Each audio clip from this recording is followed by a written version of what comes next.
नमस्कार दोस्तों, study IQ में आपका स्वागत है। मेरा नाम है कमलेंद्र शेखावत और ये हमारा वीडियो है on political science and international relations.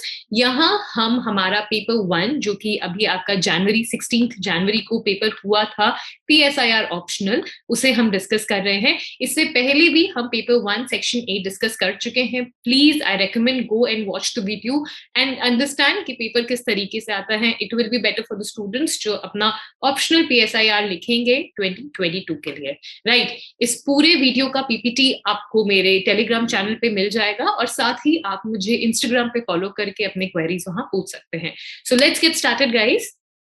Again जो हमारी ड्रिल है कि पीएसआईआर का optional course that is political science and international relations का स्मार्ट कोर्स आपको हमारी स्टडी आईक्यू की एप्लीकेशन पे मिलेगा और साथ ही आप इसे वेबसाइट से भी अवेल कर सकते हैं। कंसेप्चुअल नॉलेज, कंसेप्चुअल क्लैरिटी बहुत जरूरी है, उसके बिना पेपर नहीं होगा। देखिए, देयर इज दिस थिंग, जो भी सिविल सर्विसेज की प्रिपरेशन कर रहे हैं कि current affairs, yes current affairs are very important, but static is equally important.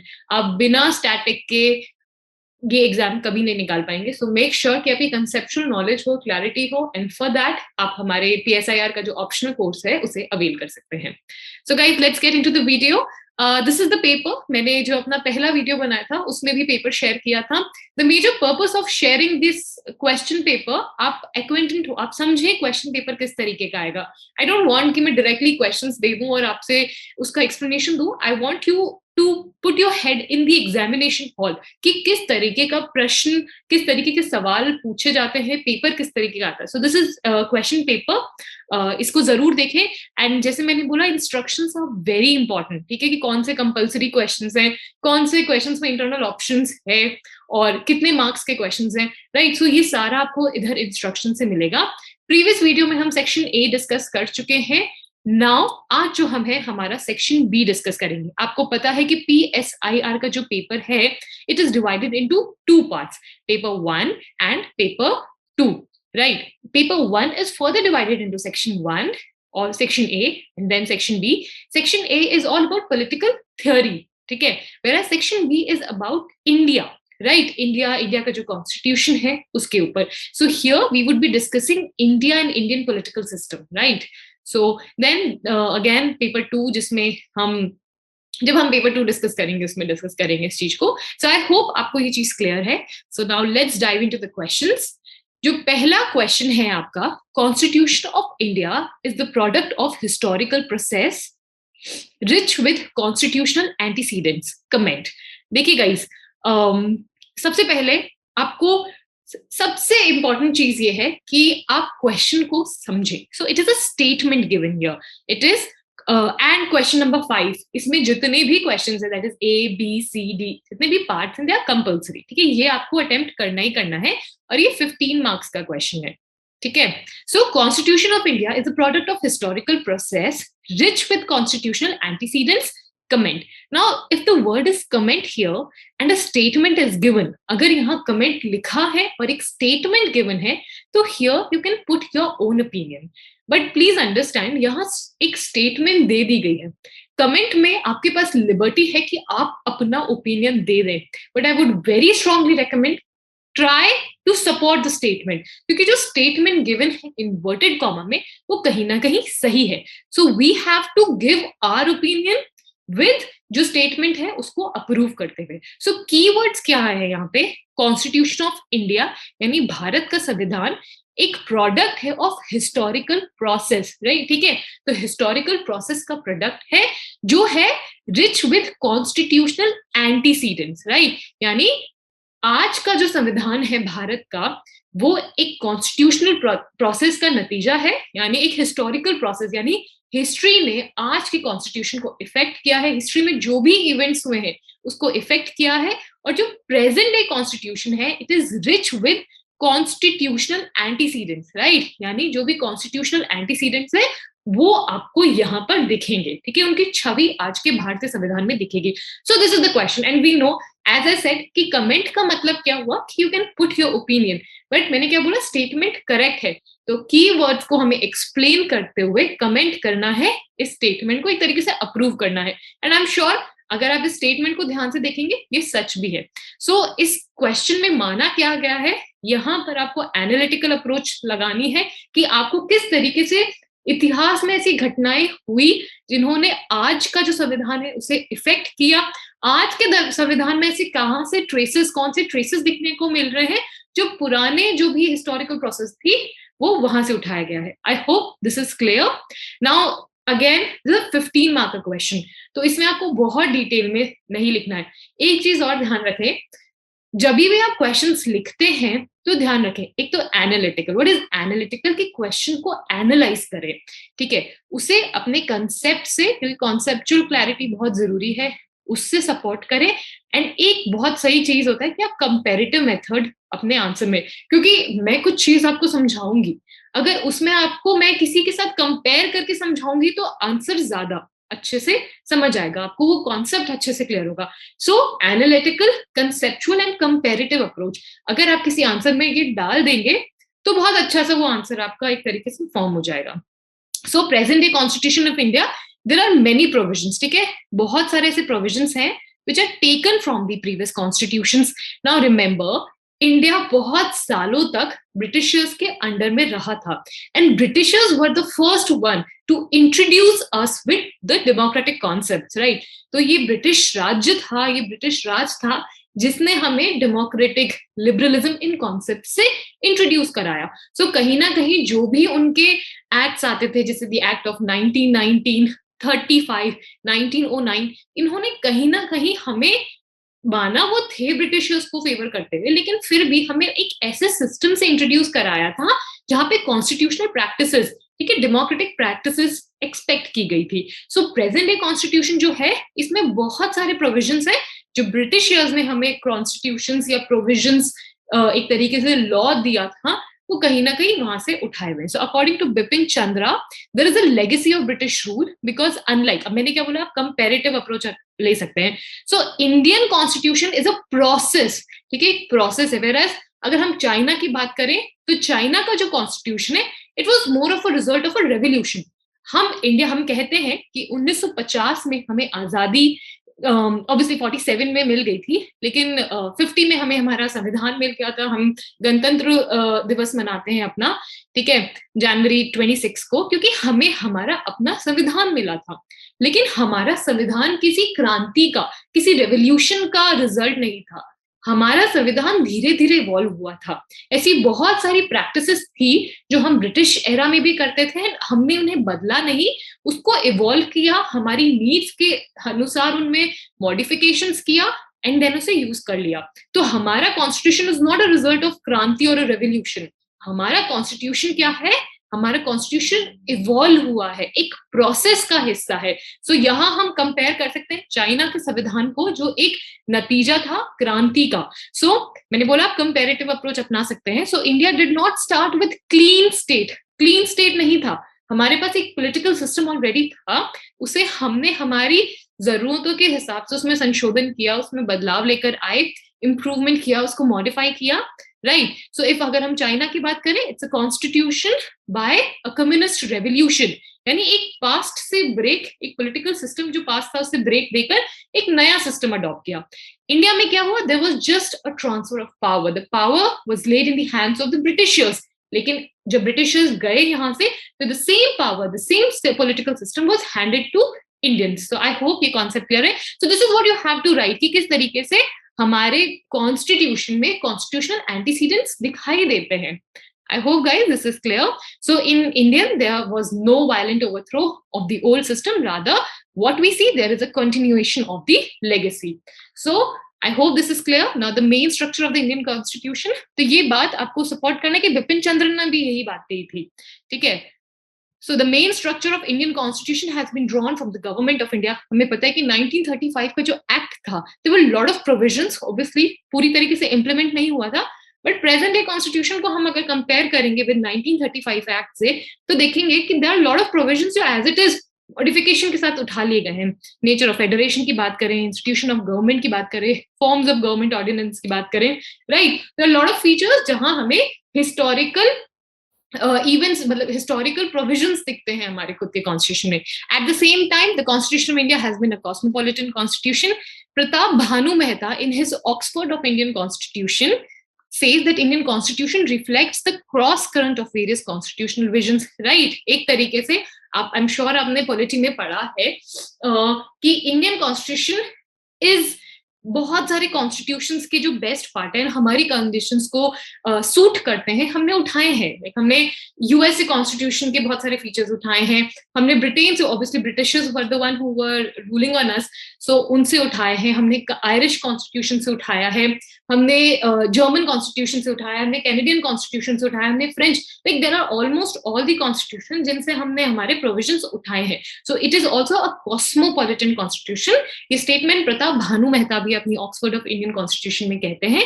Right, then at times it is also known as bag of borrowings. ठीक है, thus we can say that that the constitution of India is the product of historical process rich with constitutional antecedents, because the very idea of constitution and constitutionalism started with the British rule in India. ठीक है, आप इसको ग्रैनवल Austin की जो statement थी उससे भी support कर सकते हैं. सो आई होप, देखिए ध्यान रखें ये शॉर्ट क्वेश्चन है, इसमें बहुत डिटेल में नहीं लिखना है, बट फिर भी आपको जो इंपॉर्टेंट पार्ट्स है की वर्ड्स उन्हें एड्रेस करना है. I hope guys this is clear till here. यहाँ मैंने कुछ जो the government of India act 1919 के कुछ ऐसे प्रोविजंस जो प्रेजेंट डे कॉन्स्टिट्यूशन में विद लिटिल मॉडिफिकेशंस दिखाई देते हैं वो, और गवर्नमेंट ऑफ इंडिया एक्ट 1935 जो दिखाई देते हैं वो मैंने यहाँ पे इनको इंक्लूड कर दिया. I want you to go through these and फिर एक बोले मिला जुला एक तरीके से अपना पूरा आंसर बताए कि कौन से एंटीसीडेंट्स जो है, कौन से फैक्ट्स हैं जो आपको आज भी कॉन्स्टिट्यूशन में नजर आते हैं. 1773 का रेगुलेटिंग एक्ट था जिसमें first time supreme court chief justice इनकी बात हुई थी, सुप्रीम कोर्ट को स्टैब्लिश करने की बात हुई थी कोलकाता में. ठीक है, सो फर्स्ट जो हमें सुप्रीम कोर्ट मिला था वो 1773 के रेगुलेटिंग एक्ट में मिल गया था और आज भी हमारे पास है. तो कहीं ना कहीं आप इनको एक सब कुछ मिला जुला के, although establishment of federal court की बात थी कि कहीं ना कहीं 1935 एक्ट में भी था, बट इसके भी ट्रेसेस आपको यहाँ पे रेगुलेटिंग एक्ट ऑफ 1773 में दिख जाएगा. So right, I hope you guys have understood कि किस तरीके का फेडरेशन होना चाहिए, किस तरीके का सुप्रीम कोर्ट होना चाहिए, power division centre and state में कैसे होना चाहिए. ये हमने पुराने ही जो हमारे पास कॉन्स्टिट्यूशनल एक्ट्स थे उनसे उठाया है. I hope guys this is clear. Now let's get into the other question. Now constitutional makers faced a great task of forging common national identity in the face of unparalleled social and cultural diversity in India. Comment. Again, a statement जिसमें comment लिखा है. comment को अगर हम देखें तो कहीं ना कहीं ये comment का मतलब ये होता है कि you can put your own ideas. But if you read the statement, अगर आप ध्यान से अगर statement को पढ़ेंगे तो you will see it is correct. ठीक है, हमारे जो भी कॉन्स्टिट्यूशनल मेकर्स थे उन्होंने बहुत अमेजिंग काम किया है, लाइक ट्रेमेंडस काम. It's great work. शायद दुनिया में इतना अच्छा काम नहीं हुआ होगा जितना हमारे कॉन्स्टिट्यूशन असेंबली ने किया था. तो एक ऐसे देश को एक आइडेंटिटी दी जिसमें इतनी ज्यादा डाइवर्सिटी थी, cultural diversity, religious diversity, you name it, और वो सारी डाइवर्सिटी आपको भारत में मिलेगी. सो इतनी लैंग्वेज, ठीक है, इतनी डाइवर्सिटी के बाद भी हमारे जो कॉन्स्टिट्यूशन मेकर्स थे उन्होंने हमें एक identity they the. So here आपको वही डिस्कस करना है. तो यहाँ आप मेजरली क्या डिस्कस करेंगे, जो कॉन्स्टिट्यूएंट असेंबली है उसने क्या किया था, उसने उसका जो ये काम था कि किस तरीके से उसने एक ऐसा देश जिसमें इतनी सोशल एंड कल्चरल डाइवर्सिटी है उसको एक सांचे में एक यूनिफॉर्म आइडेंटिटी दी. राइट, सो यहाँ पर आपको मैंने एक लिंक शेयर किया है इस वीडियो में, मैं आपको बताती हूँ इसी पर्टिकुलर आंसर में कि अगर आपने एनसीईआरटी पढ़ी है चाहे पॉलिटी एंड पीएसआईआर के लिए तो आप इस क्वेश्चन को बहुत आराम से कर गए होंगे. सो अगेन यहाँ पर कीवर्ड्स में constitutional makers have faced the task of forging common national identity which is what our constitution in itself. हमारा कॉन्स्टिट्यूशन तो हमें एक कॉमन नेशनल आइडेंटिटी देता है कि नो मैटर आप कोई भी धर्म के हो, कोई भी राज्य के हो, कोई भी जेंडर के हो, आपकी एक आइडेंटिटी आपकी कॉन्स्टिट्यूशन से आती है कि आपको वो सेम कानून को फॉलो करना है, वो सेम प्रोटोकॉल्स को फॉलो करना है जो दूसरे करेंगे. ठीक है, और सोशल एंड कल्चरल डाइवर्सिटी के. तो यहाँ पर हम जो भी उनकी पूरी स्ट्रगल थी कि किस तरीके से उन्होंने ये काम किया था उस पर कमेंट करना है. सो अगेन कमेंट में मैंने बोला कि आप अपने व्यूज डाल सकते हैं, बट स्टेटमेंट को पढ़ेंगे तो सही है, तो इस स्टेटमेंट को ही आपको इलैबोरेटली एक्सप्लेन करनी है. I hope guys this is clear. So the constitution designed to keep the country together. हमें पता है कि कितना difficult time था when this constitution was framed. India को आजादी मिली थी लेकिन बंटवारे के साथ. तो ऐसी डिफिकल्ट सिचुएशन में जब कांग्रेस एंड मुस्लिम लीग एक दूसरे से बहुत एंटी थी, देश में राइट्स चल रहे थे, तो एक इतने डिफिकल्ट टाइम में किस तरीके से एक ऐसा डॉक्यूमेंट रेडी किया गया जिसने हम सभी को एक ऐसी आइडेंटिटी दी जो एक कॉमन आइडेंटिटी है. So and to take it forward had necessarily to be an elaborate, carefully worked out and painstakingly drafted document, right? For one thing, it sought to heal wounds of the past and the present, to make Indians of different classes, castes, and communities come together in a shared political experiment. For another, it sought to nurture democratic institution. ठीक है, यानी कुछ लोगों के लिए जो अलग अलग मजहब से, अलग बैकग्राउंड से आते हैं, उनको एक सांचे में बांधा, एक कॉमन आइडेंटिटी दी, और कुछ के लिए एक ऐसा डेमोक्रेटिक इंस्टीट्यूशन प्रोवाइड किया, ठीक है, जो बेसिकली हमें हर तरीके से is what has been a culture of hierarchy and difference, ठीक है, जो हम लोग एस्पायर कर रहे थे. Now constituent assembly has done a tremendous task as it is never easy to formulate a constitution for a country like India, right? So इस statement को आपने देखा, हमने इस तरह इधर पूरा एलैबोरेट कर दिया. अब हमें कुछ देखिए, इस आंसर को आप कुछ कॉन्सेप्ट्स के साथ इसको एनालाइज करते हुए इवेंट्स के साथ सपोर्ट करेंगे कि ऐसे पास्ट में कौन से इवेंट्स हुए जो इस स्टेटमेंट को प्रूव करता है. सो टर्मिनस टाइम हमें पता ही है कि we got independence with the partition. The time was really difficult. तो वहां उस टाइम में हमने कॉन्स्टिट्यूएंट असेंबली फॉर्म करी एंड देन उस कॉन्स्टिट्यूएंट असेंबली ने बहुत मेहनत करके हमारा कॉन्स्टिट्यूशन ड्राफ्ट किया. सो सबसे पहला तो आएगा मेकिंग ऑफ कॉन्स्टिट्यूएंट असेंबली. कितनी बार रहा, क्या डिफरेंसेस आए, ठीक है. देन इसमें जो कॉन्स्टिट्यूएंट असेंबली थी उसमें कुछ डोमिनेंट वॉइसेस थी, जैसे Jawaharlal Nehru, Vallabhbhai Patel, Rajendra Prasad, they were from Congress. Then B.R. Ambedkar, जो कि पार्ट नहीं बनना चाहते थे, लेकिन जब गांधी जी ने थोड़ा इन्फ्लुएंस किया तो वो एक तरीके से लॉ मिनिस्टर के जैसे सामने आए. उन्होंने ही पूरा कॉन्स्टिट्यूशन को ड्राफ्ट किया था, ठीक है. Then K.M. Munshi from Gujarat and Alladi Krishnaswami Ayyar from Madras. इसके अलावा 2 सिविल सर्वेंट थे, B.N. राव, S.N. मुखर्जी, ठीक है. तो ये लोग मेन फिगर्स थे जिन्होंने पूरी कॉन्स्टिट्यूशन को ड्राफ्ट करने में बहुत अहम भूमिका निभाई है, right? So you need to explain this. Now the vision of constitution was based on the objective resolution in the constituent assembly, जो जवाहरलाल नेहरू का था. उसके जो भी पॉइंट्स थे, the will of the people. हम कॉन्स्टिट्यूशन को अच्छे से पढ़ेंगे तो it express the aspiration of the people. वो लोग जिन्होंने आजादी में पार्टिसिपेट किया था, एक इस उम्मीद के साथ कि हमें एक ऐसा देश मिलेगा जहां पे डेमोक्रेसी होगी, जस्टिस होगा, इक्वालिटी होगी, राइट? तो इन सारी चीजों को ध्यान में रखते हुए पूरा कॉन्स्टिट्यूशन मेकर्स ने इसको बनाया. हमारे कॉन्स्टिट्यूशन में आपको राइट्स मिलेंगे, फंडामेंटल राइट्स है हमारे पास, directive principles of state policy है, ठीक है. So with the anticipation of independence, different groups express their will, ठीक है, and in different ways and made different demands, ठीक है. आपको पता है कि डिफरेंट लोग सामने आए, सबने अपनी डिमांड्स रखी. बहुत सारी डिमांड्स एक दूसरे से कॉन्फ्लिक्टिंग भी थी. उसके बावजूद कॉन्स्टिट्यूशन, जो कॉन्स्टिट्यूएंट असेंबली के मेंबर्स थे, कॉन्स्टिट्यूशन मेंबर्स थे, उन्होंने किस तरीके से एक कॉमन आइडिया निकाला, ठीक है. सेपरेट इलेक्टोरेट की प्रॉब्लम थी हमारे यहाँ पे, ब्रिटिशर्स ने हमें डिवाइड कर दिया था इसके थ्रू, ठीक है.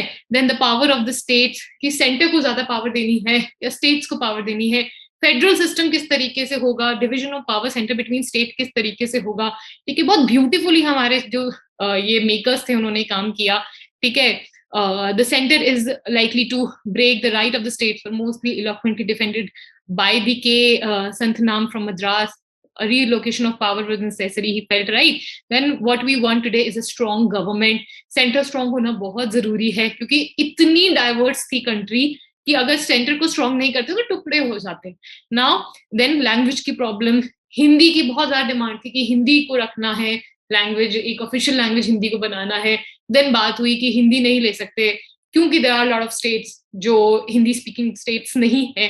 देन अगेन उसको लेके एक पूरा अपना एक मूवमेंट चला, ठीक है. फियर ऑफ डोमिनेशन, हमेशा से ये डर था कि हिंदूज जो होंगे, एक जो रिलीजन ग्रुप के लोग हैं वो डोमिनेट करेंगे, right. So there were lot of problems, बहुत दिक्कत थी. उसके बावजूद भी इवेंचुअली इन्होंने, जो कॉन्स्टिट्यूशन मेकर्स थे, उन्होंने पूरा का पूरा कॉन्स्टिट्यूशन को ड्राफ्ट किया सभी लोगों को, ठीक है. इनफैक्ट यूनिफॉर्म सिविल कोड के ऊपर बहुत इशू हुए थे. Members of minority like Packer Sahib, Ismail Sahib were against the Uniform Civil Code, whereas women, because of Hansa Mehta, Rajkumari, Amrita Kaur, leaders like M. Munshi, ये Uniform Civil Code, there were a lot of debate, lot of incidences.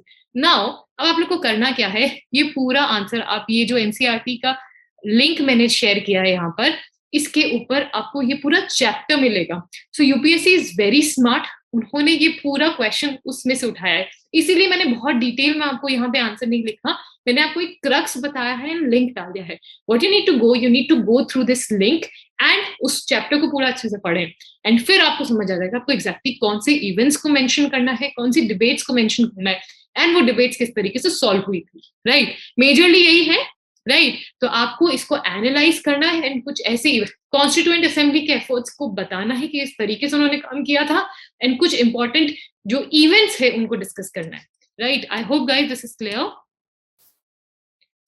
Now mention founding principles that defines Indian constitution. Very easy, okay, बहुत easy question है.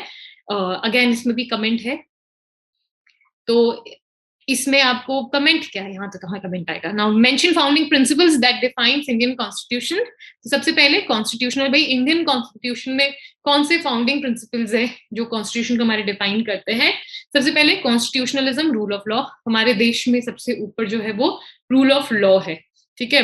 Now the other founding principle में आता है liberalism as reflected in the form of government we have adopted, that is parliamentary democracy and chapter on fundamental rights. So we have liberalism, we have rule of law, which is also known as constitutionalism, right? Uske alawa we have secularism, and hamara secularism is different from the western secularism where they believe किसमें विश्वास करते हैं, एक अच्छा distance रखने को, अपने आप को रिलीजियस एक्टिविटीज में इन्वॉल्व नहीं करना.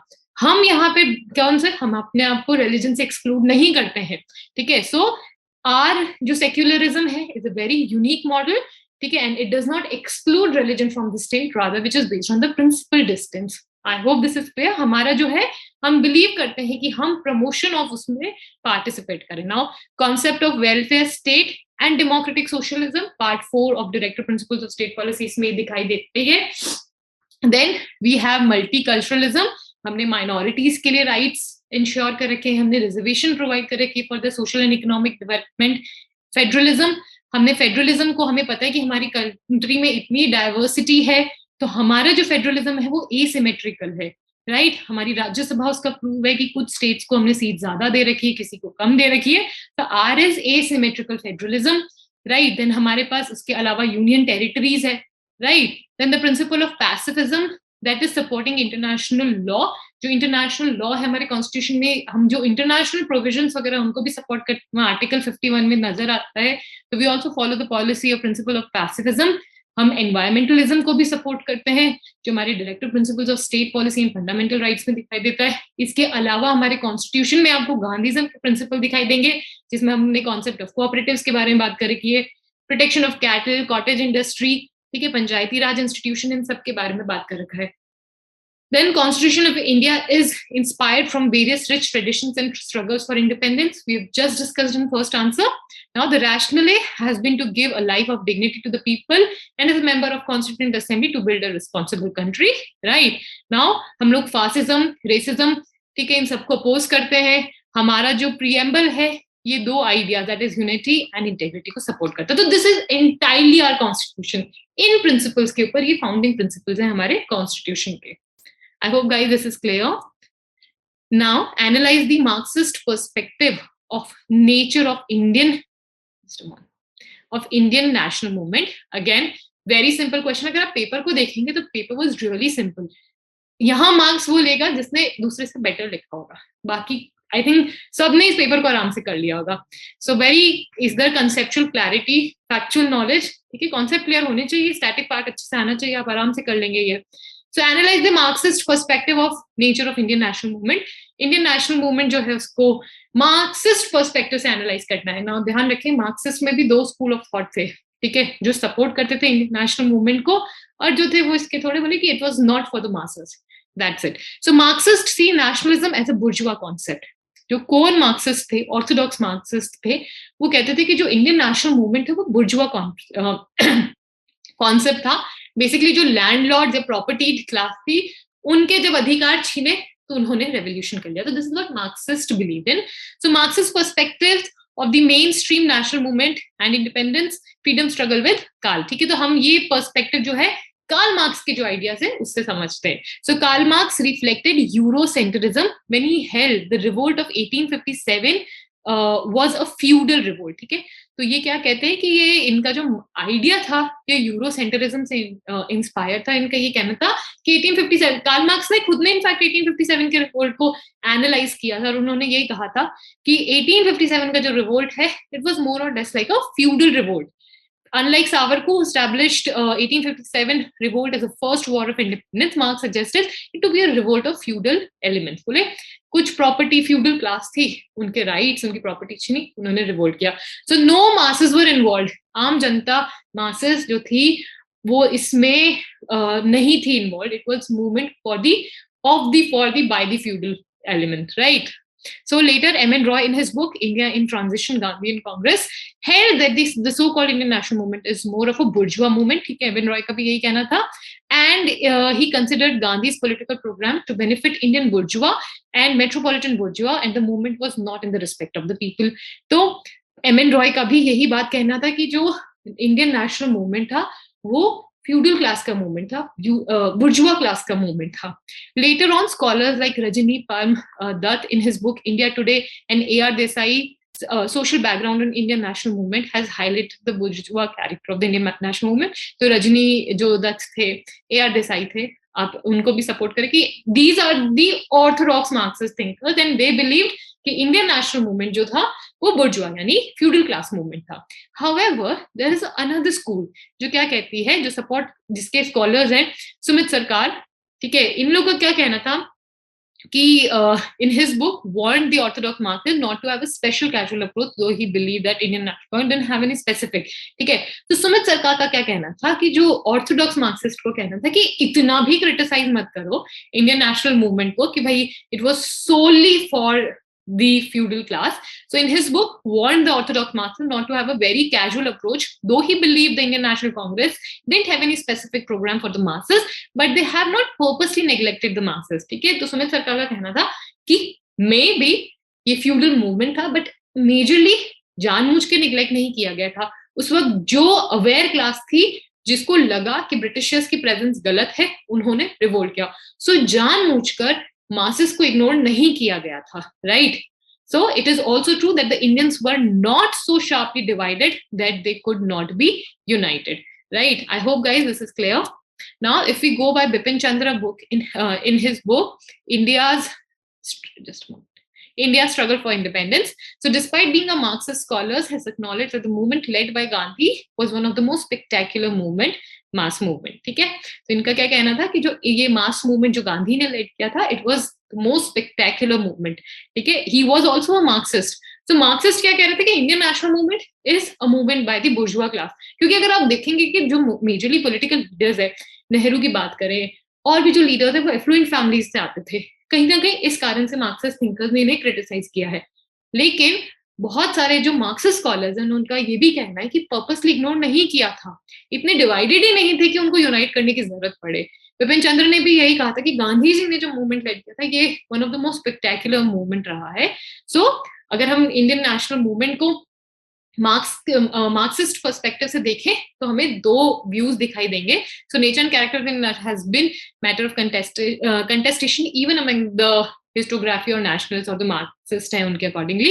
Lyotard, a postmodernist scholar, has always emphasized we should not confide. In fact, ये भी है कि हमें एक point of view नहीं रखना चाहिए. हमारा narrative should be मतलब based on multiple ideas. I hope guys this is clear.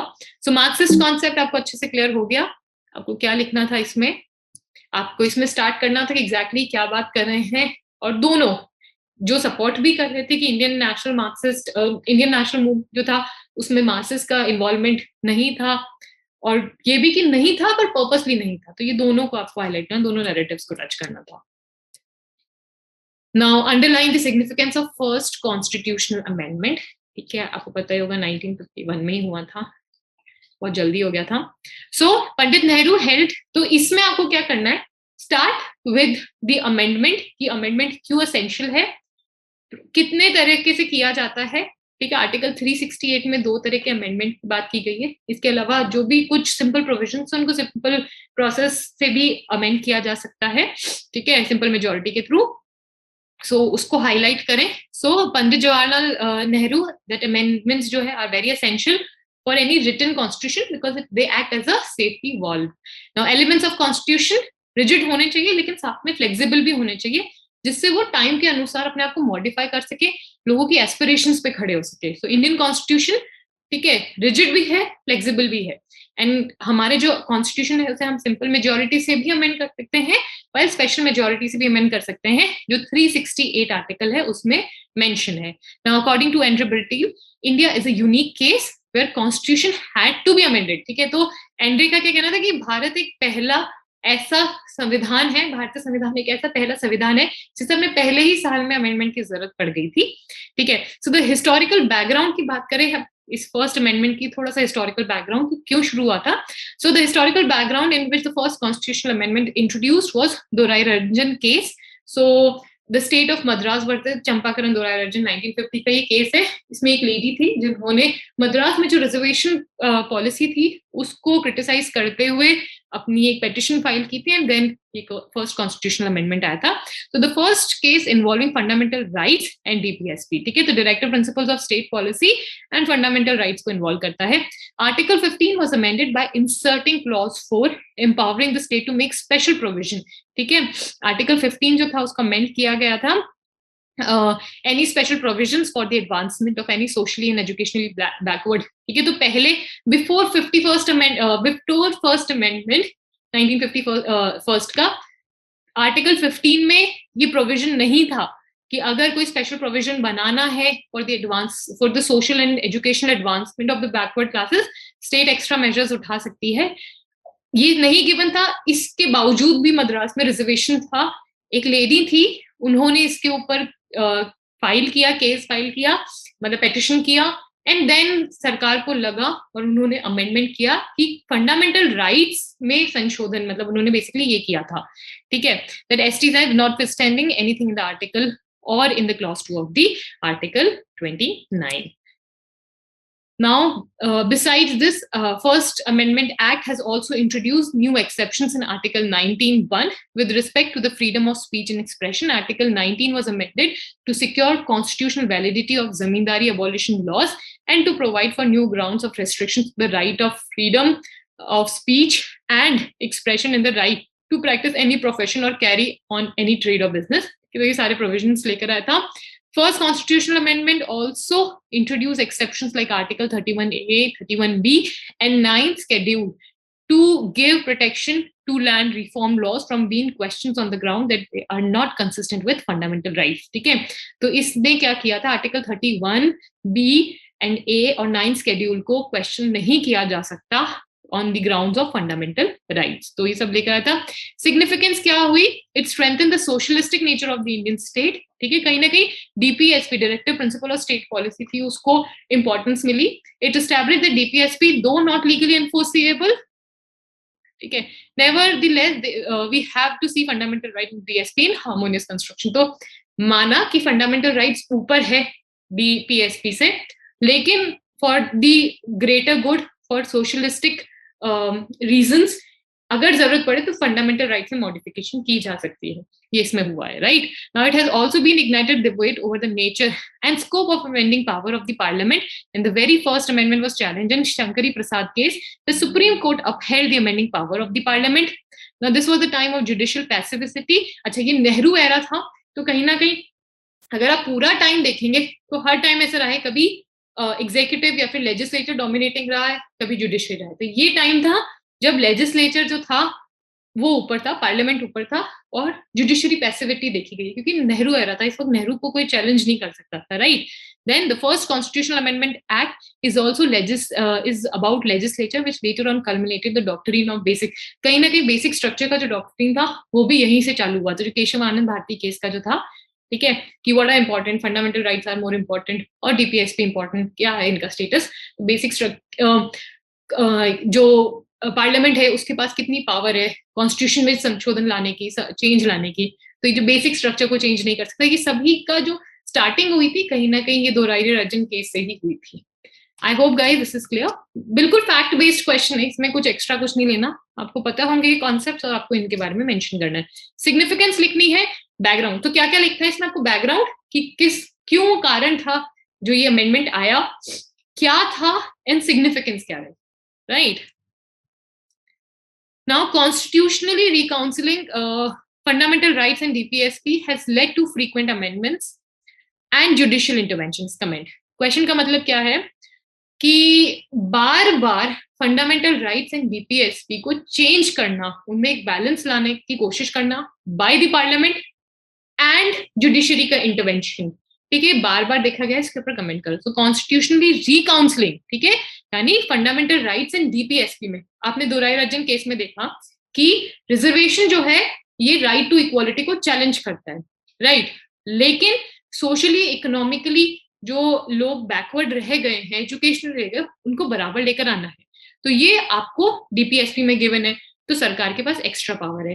तो डीपीएसपी और फंडामेंटल राइट्स एक दूसरे के अगेंस्ट में जा रहे हैं, तो बार बार इनको रिकाउंसिल करने के कारण सरकार, पार्लियामेंट क्या कर रही है, अमेंडमेंट ला रही है। अमेंडमेंट ला रही है तो जुडिशरी इंटरवेंशन हो रहा है कि जुडिशरी कह रही है, क्योंकि जुडिशरी क्या है, गार्जियन ऑफ अमेंडमेंट है, right.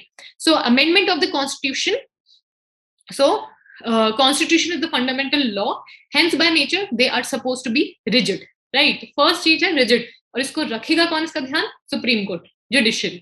but at the same time constitution are supposed to be organic document, what are organic document, जो टाइम के साथ इवॉल्व भी हो, ठीक है, hence they have to be amended for what, to meet the aspirations of the people or the generation।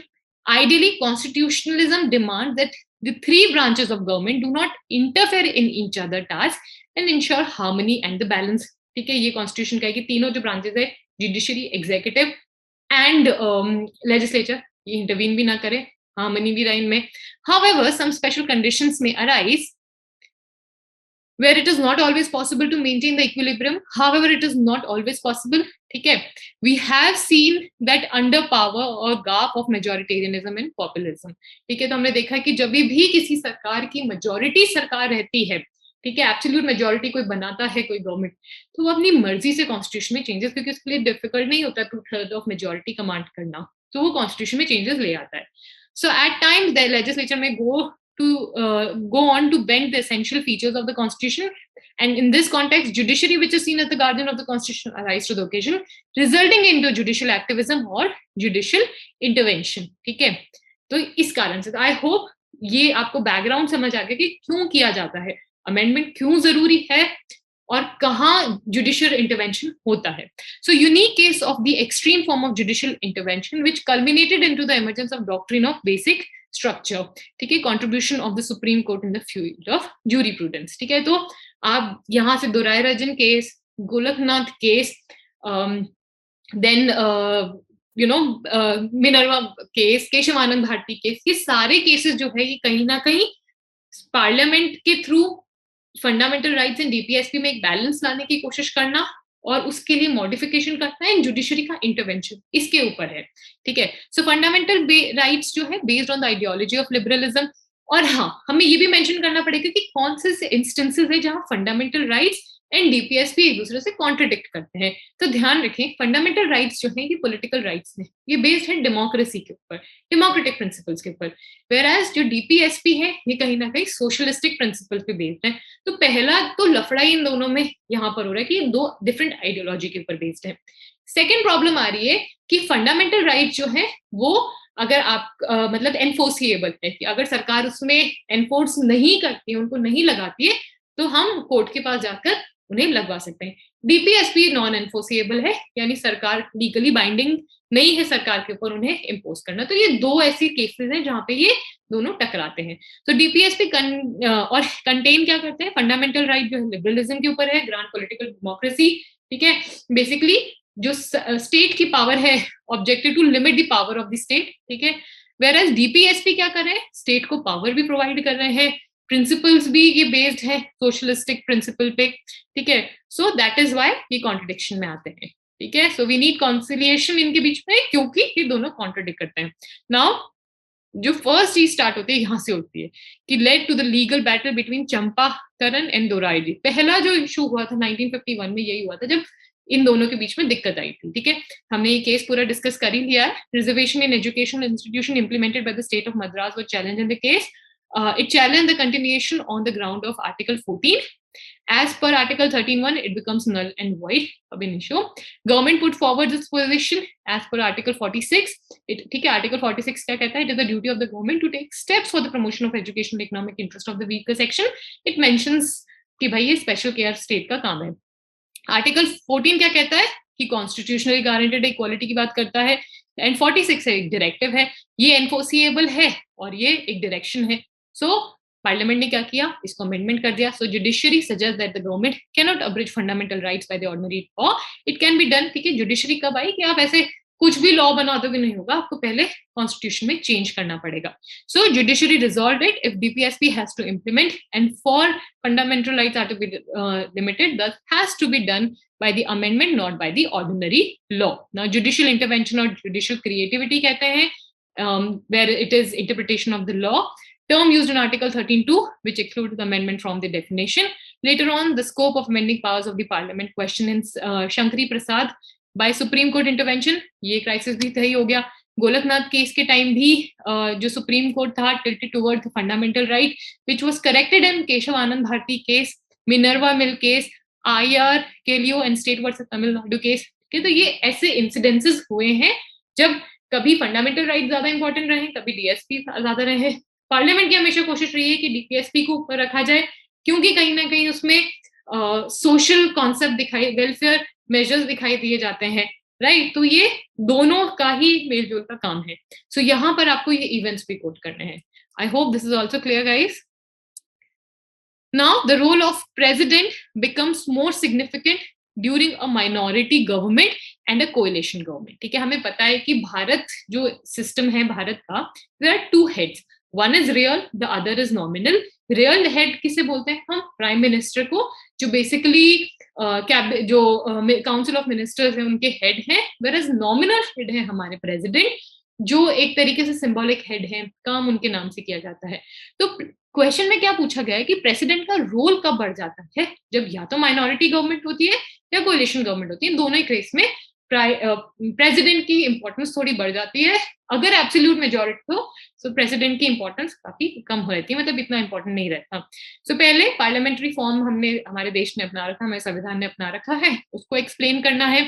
Then rationally क्या है, दो हेड्स रखने का, कि भाई किसी भी सिचुएशन में हम लोग हेड, मतलब हमारा ऐसे ना हो कि हमारे ऊपर कोई लीडर नहीं है, तो कंटिन्यूटी बनी रहे एडमिनिस्ट्रेशन की.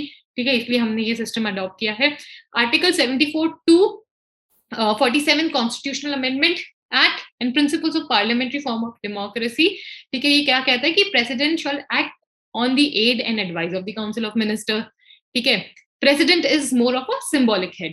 ठीक है, एंड इसी कारण से आर्टिकल 361 उनको इम्यूनिटी भी ग्रांट करता है कि कोई भी कुछ गड़बड़ हो गई तो he would not be held responsible. Now his positions become important when there is a minority government, right? कब important होगी? जब minority government या coalition government होगी. Now you have to explain what is minority government, what is coalition government. So minority government represents a situation जहाँ कोई भी party है उसको clear majority नहीं मिली है, and ruling party does not have a clear majority and it is sustained by the outside support, right? Now similarly coalition government, जब दो तीन पार्टीज होती है वो साथ में होती है और अपना एक तरीके से गवर्नमेंट बनाती है.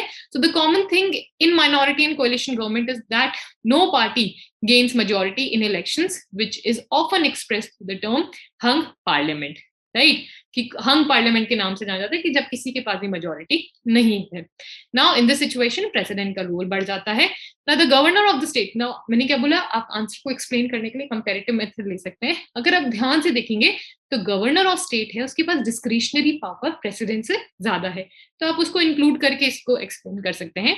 दो model on the parliamentary system is also the constitutional head, yet governor have greater discretionary power than the president. ठीक है, तो आप इसमें कंपैरेटिव डाल के कि भाई किस तरीके से उसके पास ये पावर्स है, इसके पास ये नहीं है, ये भी एक्सप्लेन कर सकते हैं. Now presidents role increases in minority coalition government.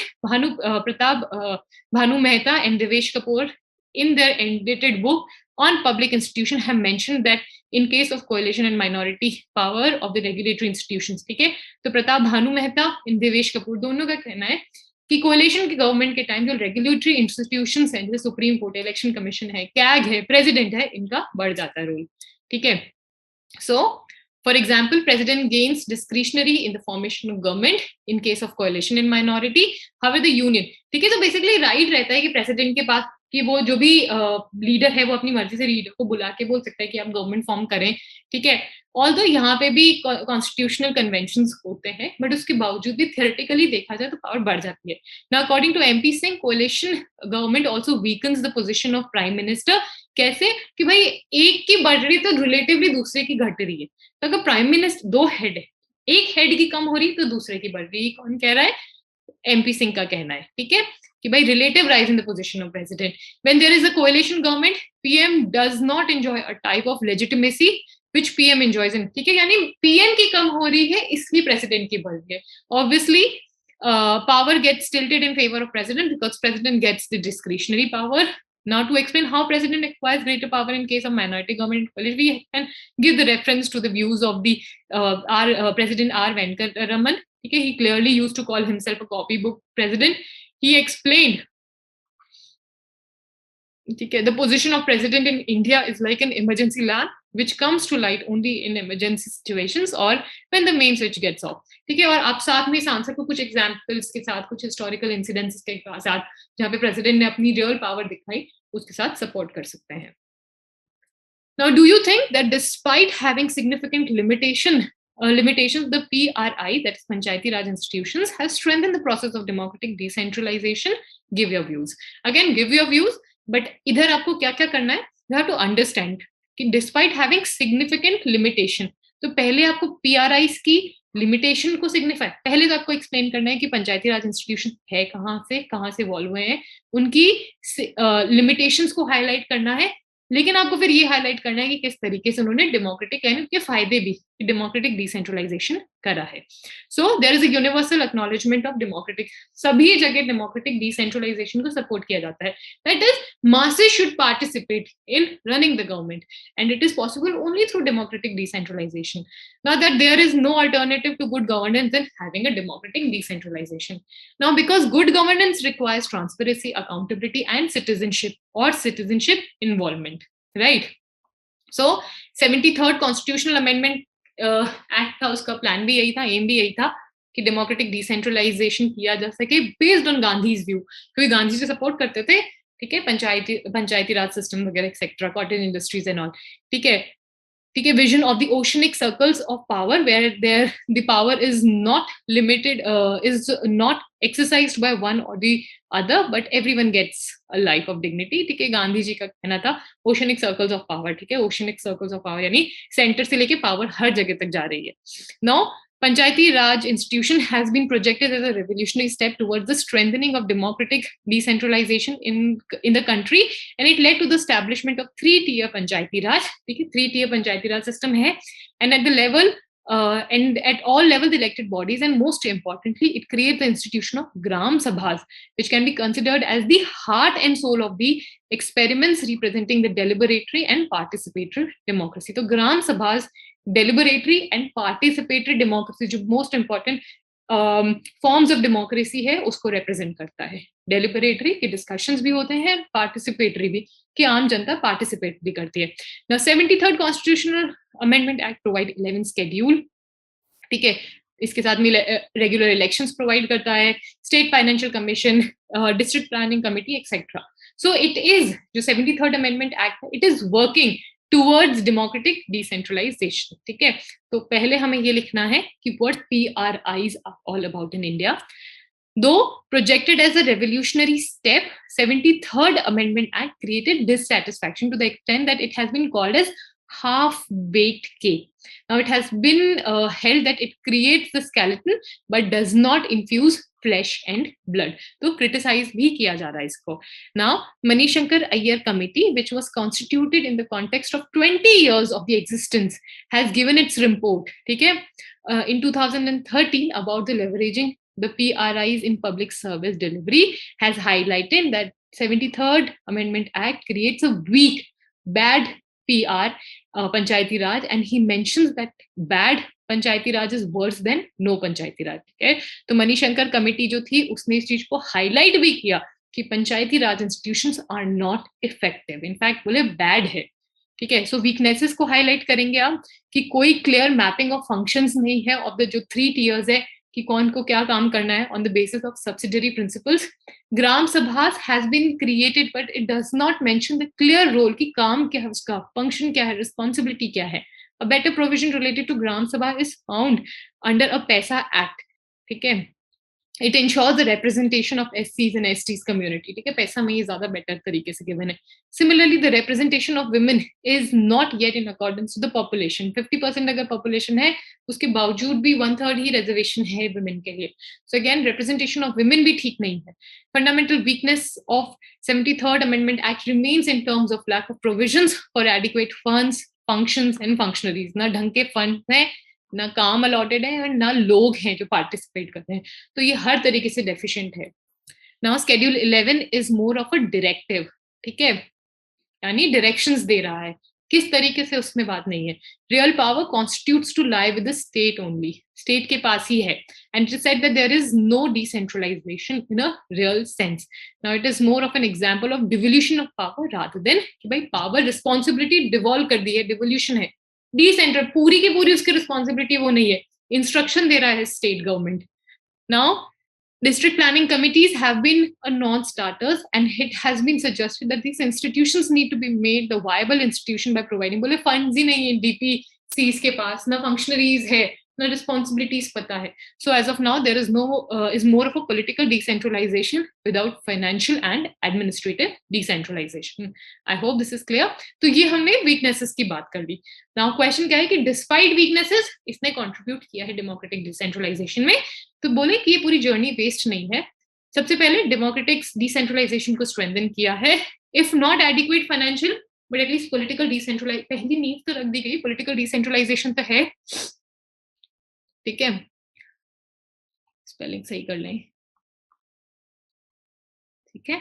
Now biggest achievement is the creation of 3-tier panchayat, ठीक है। अर्लियर सिचुएशन में क्या था ना, ये टियर फिक्स था, ना इलेक्शंस रेगुलर थे, ना फंड्स था, कुछ भी नहीं था।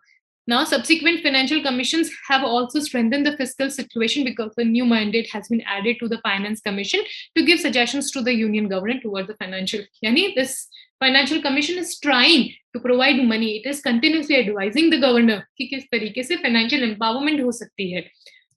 Now, above all, we have seen the creation of significant momentum in the rural areas. लोग जागरूक हुए, उन्हें पता चला है, पार्टिसिपेट कर रहे हैं, अवेयरनेस बढ़ाई है।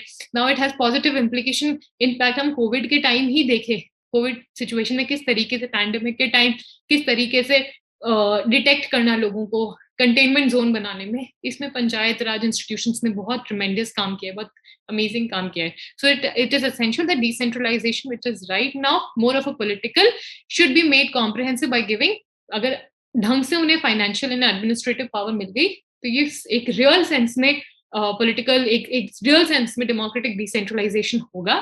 नाउ बिकॉज इंडिया का ऑब्वियसली ड्रीम है, you can and with this, भाई गांधी का विजन, टैगोर का विजन यही था कि एक ऐसा इंडिया जहाँ पे लोग डिग्निटी के साथ रहें, यू नो, टैगोर का कहना था कि where head is held high. तो ये सारी चीजें आप इसको एंड कर सकते हैं।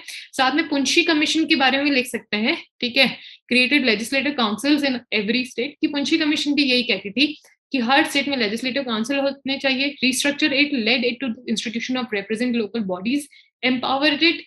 In this way, pressure can be made on the state executive to funds at the local level, create a watchdog body like National Commission and State Commissions for Panchayat. I hope guys this is clear. Now जो rest of the questions हैं वो हम next video में discuss करेंगे. Thank you so much for joining us. आप हमें इन number पे contact कर सकते हैं.